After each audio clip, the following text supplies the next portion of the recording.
সকলোকে স্বাগতম আৰু এটা নতুন ভিডিঅ'। আজিৰ ভিডিঅ'টো অকণমান বেলেগ ধৰণৰ হ'ব। আহক ভিডিঅ'টো আৰম্ভ কৰোঁ। আমি গোটেই ভাৰতবৰ্ষত অসমতে হওক বা গুজৰাটতে হওক বিভিন্ন বস্তু আমি নিউজত পাই থাকোঁ, কিন্তু বস্তুবোৰ ক্ষণস্থায়ী নহয়। এতিয়া ধৰক আপোনাৰ স্বচ্ছ ভাৰত অভিযান যিটো হৈছিলে, মানে দুদিনমান ধৰক চাফ চিকুণ হ'ল, তাৰপিছত নাই। এতিয়া আমাৰ গুৱাহাটীৰ যদি কিবা এটা মানে ধৰক বাণিজ্য মানে কিবা এটা ডাঙৰ যদি কিবা এটা মানে উৎসৱ হয়, তেতিয়া গুৱাহাটীখন পূৰা চাফা হ'ব, তাৰপিছত নহয়।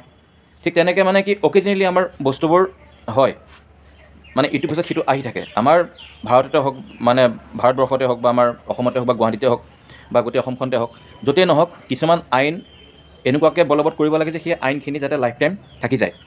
এতিয়া ধৰক ৰিচেণ্টলি বাল্য বিবাহ লৈ পেলাই নিউজ ফুল ট্ৰেণ্ডিঙত আছে।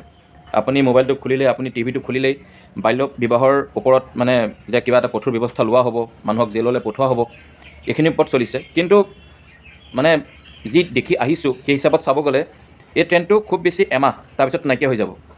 ঠিক তেনেকৈ আগতে ধৰক আপোনাৰ এই মাটিৰ দালালক লৈ পেলাই এৰেষ্ট কৰিলে, তাৰপিছত নাই।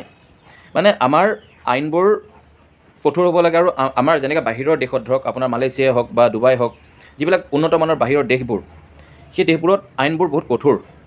তাত মানে যিটো আইন আছে, আইন থাকিবই। এইটো মানে ধৰক স্বচ্ছ ভাৰত অভিযান, ভাৰতখন চাফা হৈ থাকিব লাগিব। আমাৰ অলিয়ে গলিয়ে চাফাত থাকিব লাগিব। কিবা এটা হ'লেহে যে চাফা কৰিম সেইটো নহয়। এনেকুৱা আইন দিব লাগে যে ইয়াত লেতেৰাকৈ ৰাখিলে ইয়াত আইন ব্যৱস্থা লোৱা হ'ব। মদ খাই ড্ৰাইভিং কৰিলে মানে চেকিং হ'বই। ধৰক তেনেকুৱা বস্তুবিলাক মানে কম্পালচৰি হ'ব লাগে। এইটো ট্ৰেণ্ডিঙত থাকিব নালাগে। ধৰক আমি যেনেকৈ ধৰক বতৰৰ ফল বতৰত খাওঁ। গৰম দিন আহিলে ধৰক আম খালোঁ, লেচু খালোঁ, ঠাণ্ডা দিন আহিলে ধৰক কমলা খালোঁ। তেনেকুৱা হ'ব নালাগে। আমাৰ বস্তুবিলাক চিৰস্থায়ী হ'ব লাগে। এতিয়া বাল্য বিবাহক লৈ পেলাই যিখিনি হৈ আছে, মোৰ দেন 4000 কেছ ৰেজিষ্টাৰ হৈছে। গতিকে সেই ওপৰত যিটো পদক্ষেপ লৈছে অতিকে প্ৰশংসনীয় আৰু ভাল হওক। আমাৰ দেশখন ভাৰত মহান, সেই বস্তুটো আমাৰ শব্দত থাকিব নালাগে। মেৰা ভাৰত মহান।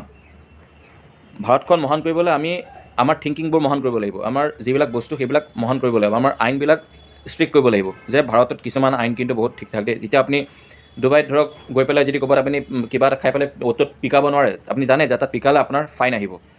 বা এইটো কৰিব নোৱাৰে। আপুনি যে গাড়ীখনত ট্ৰেফিক ৰুল ভংগ কৰিছে, আপুনি পুলিচে তাত ৰৈ নাথাকে মানে চালান কাটিবলৈ বা ফাইন হেৰি কৰিবলৈ, অট'মেটিক একাউণ্টৰ পৰা ডেবিট হৈ যায়। গতিকে চুৰ নহয়, মানুহে দোকান খুলি থৈ দিয়ে।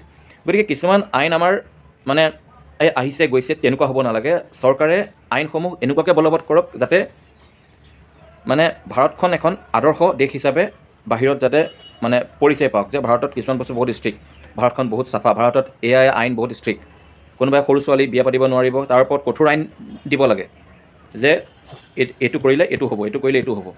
মাটিৰ দালালক এইটো কৰিলে এইটো হ'ব, গৰু চোৰ পালে এইটো হ'লে এইটো হ'ব। গতিকে বস্তুবিলাক ষ্ট্ৰিক্ট হ'ব লাগে, তেতিয়াহে আমাৰ ভাৰতখন সঁচাকৈ মহান হ'বগৈ। আৰু যেতিয়াই তেতিয়াই ধৰক আমি মানে নিউজত এইটো আহিলে এইটো গ'ল, এইটো আহিলে এইটো গ'ল, সেইটো হ'ব নালাগে টোটেলি। গোটেই বস্তুখিনি লং লাষ্টিং হওক, চিৰস্থায়ী হওক, এয়ে মোৰ চৰকাৰক অনুৰোধ। আশা কৰোঁ আপোনালোকে ভিডিঅ'টো চাই ভাল পালে।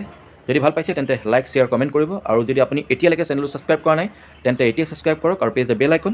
আকৌ লগ পাই থাকিম নতুন নতুন ভিডিঅ'ৰ সৈতে। জয় আই অসম, জয় ভাৰত।